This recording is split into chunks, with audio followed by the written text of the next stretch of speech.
નમસ્કાર મારા વાલા વિદ્યાર્થી મિત્રો, કેમ છો? મજામાં? હું વૈભવી ગાંધી આપણી મનગમતી યુટ્યુબ ચેનલ ઓશન કોચિંગ ક્લાસમાં આપ સર્વેનું હાર્દિક સ્વાગત કરું છું.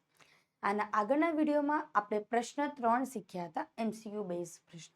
હવે આપણે શીખીશું પ્રશ્ન 4માં અ, બ, ક ને ડ, જે ખાલી જગ્યા આવે છે, જે નાની નાની વસ્તુઓમાં બહુ સરળતાથી તમે માર્ક્સ કવર અપ કરી શકો છો, તેના વિશે આપણે ચર્ચા કરીશું. ચાલો, અહીં આપણે અસાઇનમેન્ટનું સંપૂર્ણ સોલ્યુશન મેળવીએ છીએ. ધોરણ 7ના વિદ્યાર્થીઓ કે જે આપણે વિકાસ પરીક્ષાલક્ષી અસાઇનમેન્ટ જે પરીક્ષા માટે ખૂબ જ મહત્વપૂર્ણ છે, તેની આપણે માહિતી મેળવીએ છીએ. યોગ્ય શબ્દ વડે ખાલી જગ્યા પૂરવાની છે. શું કરવાની છે? યોગ્ય શબ્દ વડે ખાલી જગ્યા પૂરવાની. કોઈ પણ ચાર જ પૂછાશે. મૂડે બ્લેન્ક તો પાષણ ખંડે રત્ના વિધયતે. શું આવશે? પાષણ ખંડેનું શું? સનિર્જન અપી બહુભાષ વર્તત. શું આવશે જવાબ? બહુભાષક. સા બ્લેન્ક અસ્તિ પર સમર્પી ન, તો સા દ્વિજિહા અસ્તિ પર સમર્પી ન અસ્તિ. બરાબર છે, આ અર્થમાં આવશે. બ્લેન્ક તકમ અપી આવશ્યકમ, તો કિશ્ચિત શું આવશે? તિકિમ. તકમ એટલે તો છાશ. કિશ્ચિત તકમ અપી આવશ્યકમ. નમસ્કાર ભવેશ આગચ્છતુ. નમસ્કાર ભાવેશ આગચ્છતુ. जना બ્લેન્ક जना ભ્રમણ ભામેન, મતલબ કે મોબાઈલ ફોન થી વાર્તાલાપ કરે છે. નમતી ફલીનો વૃક્ષા, જે ફળો નમે છે તે વૃક્ષો પણ નમે છે. મતલબ કે ફળ નમે છે તો ઓટોમેટિક વૃક્ષની ડાળી નમે તો જ ફળ નમવાનું છે. એકમ મોદકમ અપી સ્વીકારોતું. રાઈટ, આ બધી ચેપ્ટરની ખાલી જગ્યા છે વિદ્યાર્થી મિત્રો. બહુ સરળ છે. તમને એમાંથી જ 10-15 માંથી જ તમને પૂછાશે પરીક્ષામાં, તો આના પર ધ્યાન આપો. વિકાસલક્ષી પરીક્ષામાંથી માટે બહુ ઇમ્પોર્ટન્ટ છે. આગળ જોઈએ. દ્રષ્ટિપુત્ર નયસેત પાદમ. શું આવશે? દ્રષ્ટિપુત્ર નયસેત પાદમ. કુંતેશ્વર તુ દક્ષિણ ધામ. કુંતેશ્વર મહાદેવનું મંદિર ક્યાં છે? તો દક્ષિણ દિશાએ છે. તો શું આવશે? દક્ષિણ ધામ. બ્લેન્ક ઇતિહાસો વિશલ, તો ગુર્જર દેશ કાં તો સામ્ભ્રમત્ય. ઓકે, ગુર્જર દેશ આપણા 8th સ્ટાન્ડર્ડમાં આવે છે. સામ્યમતઃ ગુર્જર દેશસ્ય મહાપ્રભાવ પ્રસિદ્ધ છે. કે ગુજરાત દેશનો મહાપ્રભાવ બહુ પ્રસિદ્ધ છે. એકદા ઉષ્ટ વને અટતી. એક ઊંટ શું કરે છે? વનમાં ફરે છે. બકસ્ય ગ્રીવા વક્રા કિંતુ તસ્ય એકાગ્રતા પ્રચલતી.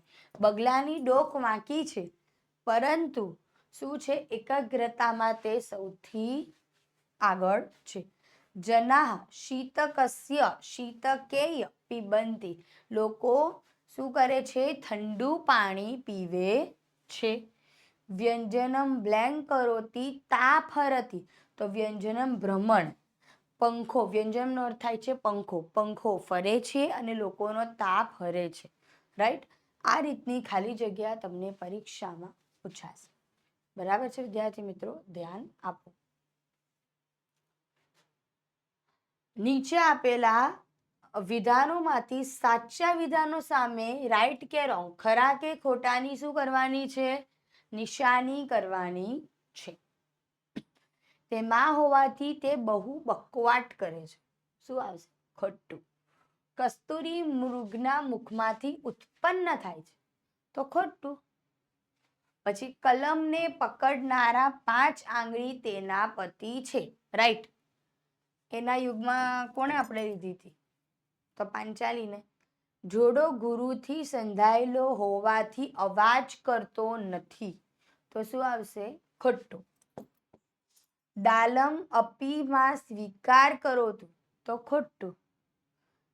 તો શું આવે? દાલમ ના આવે તો ઓદનમ આવશે. ઓદનમ દદાતું. રાઈટ. ચેતના ભાવેશને નમસ્કાર શબ્દ વડે આવકારે છે. કયા શબ્દ વડે આવકારે છે? તો નમસ્કાર. રાઈટ, નમસ્કાર. આગચ્છતુ. રાઈટ. જેની પાસે શક્તિ અને પરાક્રમ છે તેને જ ભગવાન મદદ કરે છે. રાઈટ. જેની પાસે બાહુબળ છે, શક્તિ છે, પરાક્રમ છે, મતિ છે, બુદ્ધિ છે, તેને ભગવાન શું કરે છે? આગળ કરે છે ને જીવનમાં મદદરૂપ કરાવે છે. આગળ જોઈએ. ચોખ્ખું પાણી હોય તો પી શકાય, તે અર્થમાં શું આવશે? તો રાઈટ, કે આપણે હંમેશા ચોખ્ખું જ પાણી પીવાનું છે. નર્મદા નદી પવિત્ર જળવાળી છે, તો રાઈટ આવશે. પણ આ ચેપ્ટરની અંદર તમને સાબરમતી નદીનું કીધું છે, એટલે એ પણ તમે ધ્યાન આપજો કે સાબરમતી નદી પણ પવિત્ર છે, એ અર્થમાં પણ તમને પૂછી શકાશે. ગુજરાત પ્રદેશની મોટી પ્રભાવ છે, તો એ રાઈટ. ગુર્જર પ્રદેશ વિશાલમ અસ્તિ, તેનો પ્રભાવ અને ગુણવત્તા ઘણી બધી બતાવે છે. વિશાળ હૃદયવાળા મહાપુરુષો કાયમ સૌનું ભલું કરે છે, તો એનો આન્સર આવશે રાઈટ. મતલબ કે જેનું દિલ અને અંતરાત્મા સાફ છે તે બધાનું સારું જ કરે છે. ઉદ્યમમાં જ કાર્યની સફળતા છે, તો તમને ખબર જ છે. હવે આ આપેલું છે ને તે સુક્તકમાંથી પૂછ્યું છે, તે તમને ગમે તે રીતે પૂછી શકશે. કોઈ મિત્રના ઉદાહરણ દ્વારા પણ તમને જવાબ પૂછાશે. મમ ભોજનમ સમાપ્તમ, આ વાક્ય કોણ બોલે છે? તો આવી રીતે પણ પૂછાશે, તો શું આવશે? ભાવેશ. શું આવશે? ખરું.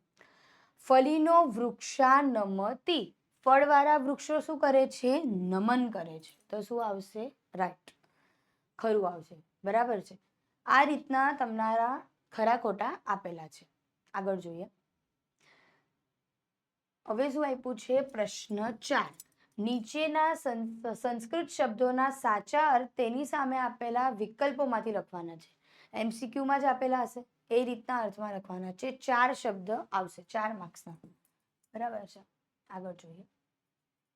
ઘટઃ, ઘટનો અર્થ શું થાય છે? તો ઘડો. માંજારી, હવે ઘોડો કાં તો ઘડાયેલું, તો ઘડાયેલું તો આપણા અર્થમાં આવતું જ નથી, તો આવશે જ નહીં. પછી આવશે માંજારી, તો બિલાડી કે માંજેલી, તો શું આવશે? બિલાડી. બરાબર છે. બિબ્રહ્મણ, તો બિબ્રહ્મણનો અર્થ શું થાય છે? ધારણ કરેલો, બધા પર એક અભિવાય કરેલો. પર, પર એટલે આપણું કાં તો પારકો, તો પારકાના અર્થમાં લેવાશે. કાં તો આનો બીજો અર્થ તમને એ રીતે પૂછાશે કે બીજાનું, તો બી આ જવાબ કેવો આવશે? સાચો આવશે. બરાબર છે. આગળ.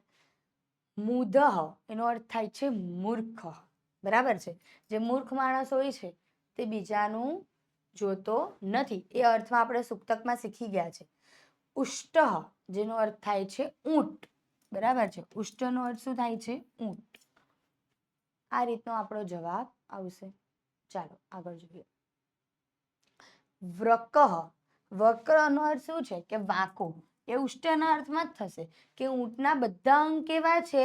વાંકા છે. સર્વાંગી અંગાની વક્ર અસ્તિ, એ રીતનું. સર્વાની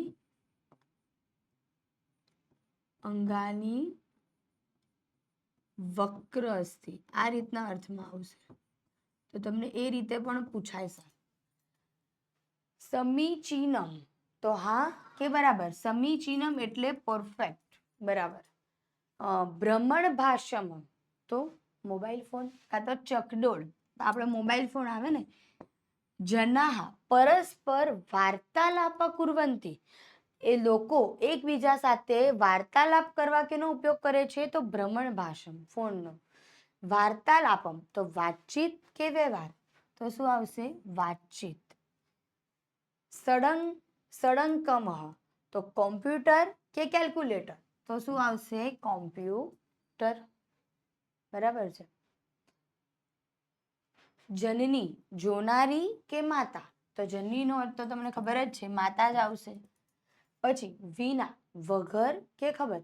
વિના ન ભવતી, મતલબ કે જનની, જન્મભૂમિ, સર્ગ વાળું આપણું છે સુક્તક, તેમાં વિનાનો અર્થ શું થાય છે? વગર. બરાબર છે. ષડગ, તો સમૂહ કાં તો જોડાણ, તેનો અર્થ શું આવશે? સમૂહ, સાથે, ભેગાપણું. બરાબર છે. આ રીતનો તમારો જવાબ આવશે. આગળ જોઈએ નેક્સ્ટ પ્રશ્ન પર. બધા વિષયોની રેડી ટુ પ્રિન્ટ પ્રશ્નપત્ર વિથ સોલ્યુશનની PDF મેળવવા માટે એક વિષયની કિંમત કેટલી છે? 20 રૂપિયા છે. અને આપણા શાળા, કોલેજ કે સંસ્થાના નામ અને લોગો સાથે પ્રશ્નપત્રની કિંમત કેટલી છે? 20 રૂપિયા છે. ને વિદ્યાર્થી મિત્રો, ઘર બેઠા PDF મેળવવા માટે તમે કોન્ટેક્ટ કરો 70 46 222 254 પર. ચાલો આગળ જોઈએ. હવે આવે છે પ્રશ્ન 5D. નીચેના સંસ્કૃત શબ્દનો સાચા સમાનાર્થી શબ્દ લખવાના છે. જે બી MCQ બેઝમાં જ આવશે. બરાબર છે. 4 માર્ક્સના આવશે, 4 પૂછાશે. સ્ત્રી નું સમાનાર્થી શું આવશે? નારી કાં તો સ્ત્રીની તામ, તો શું આવશે? નારી. નેત્ર, લલાટમ કાં તો લોચન. હવે લલાટમનો મતલબ તો કપાળ થાય છે અને લોચનનો મતલબ થાય છે આંખો. તો સાચો જવાબ શું આવશે? લોચન. કરી, ગગન કાં તો ગજ. હવે કરીનો અર્થ શું થાય છે? હાથી. ઓકે, તો ગગન તો નહીં આવશે. ગગનનો અર્થ તો આકાશ, અને ગજ અને હસ્તી. હસ્તીનો અર્થ શું થાય છે? હાથી. સિંહ, સાવજ, મૃગા ગ્રીપ. તો શું આવશે? મૃગા ગ્રીપ. પરાક્રમ, ઉદ્યમ કાં તો વિક્રમ. હવે આ અર્થ યાદ રાખજો કે પરાક્રમ આપ્યું હોય તો વિક્રમ આવશે. બરાબર છે. ને પાસે શું આપેલું હોય? મહેનતના રૂપમાં, તો ઉદ્યમ આવશે. ધરા, ભૂમિ, વસુધા, ધાત્રી. તો ધરાનું શું આવશે? ભૂમિ. આગળ જોઈએ. સલીકમ, સલીલમ, સરિતા, જલમ. તો જલમ આવશે. સૂર્યતનયા, સરસ્વતી યા ત્રાપ્તિ. તો સૂર્યના તનયા મતલબ કે તાપતિ જ આવશે. ઘટ, કુંભ, કરલવ. તો કુંભ. હવે આમાં તમને છે ને ઘટો આપ્યું હોય ને તો પણ તમારો આન્સર રાઈટ. બરાબર છે. અને પૃથ્વી, ધરા, યામિની. તો પૃથ્વીનો અર્થ તો તમને ખબર જ છે, ધરા, વસુધા થશે.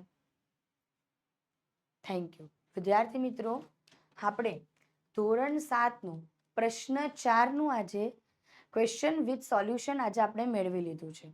Thank you.